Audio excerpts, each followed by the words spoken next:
Gauri Suryavanshi, S मराठीमध्ये आपलं स्वागत। वळूया आजच्या बातमीकडे। नाशिकमध्ये गुन्हेगारीचं सत्र सुरूच असून कधी दरोडा, कधी हत्या, कधी चोरी, कधी खून अशा घटना सातत्याने घडत असून आणखीन एक धक्कादायक प्रकार उघडकीस आलाय।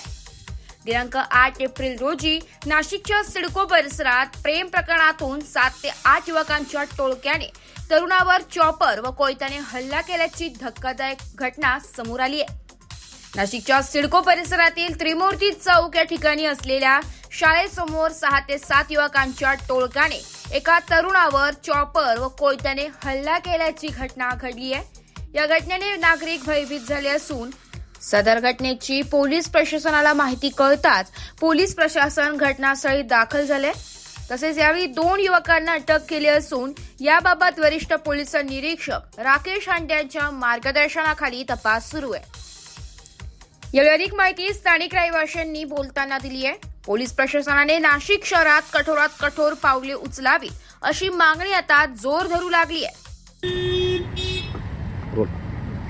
माझं असं फक्त इतकं म्हणणं आहे की जेव्हा आम्ही प्रशासनाला नियम थोडासा सिक्युरिटी मागितली तेव्हा प्रशासन का झोपले होते का? माझं फक्त इतकं म्हणणं आहे, आम्हाला आमच्या मुलांना फक्त मी इतकं सांगते की आमच्या मुलांना इथं जेव्हा सिक्युरिटी मागितली तेव्हा प्रशासनाने आम्हाला नियमाच्या बंधनात बांधून बंद केले। त्यावेळेस आम्ही गप्प राहिलो। जेव्हा एखाद्या मुलाला कोयत्याने जेव्हा वार झाला त्याच्यामध्ये आमचा मुलगा या किंवा मुलगी कोणा पण इथे तिच्यामध्ये हादरून गेले तर आम्ही काय करायचं? प्रशासनाला जॉब ठेवायचं का शाळेला ठेवायचं की इथे पब्लिकला ठेवायचं का ठेवायचं? आम्हाला फक्त इतकं सांगा। माझं फक्त आमचं सगळ्यांचं इतकंच म्हणणं आहे की आमच्या बाळ आमच्या सोबत सिक्युरिटीसाठी यांना। बरं, ज्याच्यावरती वार झाले ते किती जण होते? मारणार किती जण होते? 6-7 जण होते। बरं, काय होतं त्यांच्या हातामध्ये? काय होतं त्यांच्या हातात? चॉपर होता, एकाच्या हातात कोयता होता आणि छोट्या छोट्या हातात ते लाकडे कुडाड हे सगळं होतं त्यांच्या हातात। आता पण जेव्हा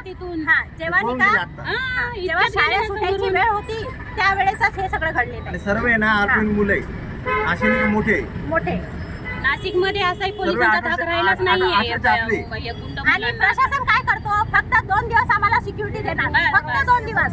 2 दिवस झालेच ॲज इट इज तिथं जसे होते तसेच राहतात। गाडीमध्ये हत्यार सरांना भेटलेले चाकू होता तो सरांना आम्ही दाखवलेला आहे आणि त्यांना आम्ही मुद्दामून आणून ठेवलं होतं। बाकीचे आहे ते पळून गेले आणि हे चांगलं नाही। आता इथं लहान पोरं एवढे आम्ही शाळा एवढी चांगली इथं मार्केट आहे, शाळा आहे, हे सर्वांनी लक्ष द्यायला पाहिजे। लेडीज येतात आता, मुली येतात आता, काय करायचं मुलींनी लेडीजनी सांगा?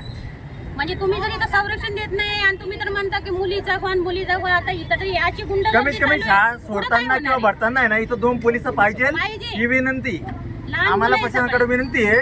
2 पोलिस, एक जेंट्स आणि एक लेडीज हे तरी पाहिजे इथं। आमची फक्त प्रशासनाला एकच निवेदन आहे, जर 2 दिवसामध्ये आम्हाला इथं पोलीस सिक्युरिटी प्लस अवजड वाहनांना इथं प्रवेश नकोच पाहिजे आम्हाला।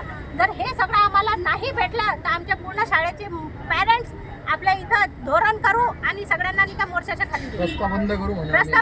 कारण की आमचा निका आजचे प्रश्न नाही आहेत, किती 6-7 वर्षापासून आम्ही हे धोरण आलोय।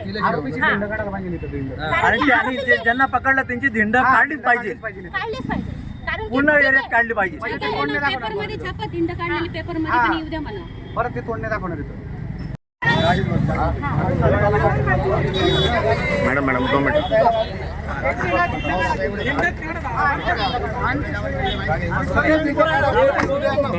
हाँ 2 मिनिट।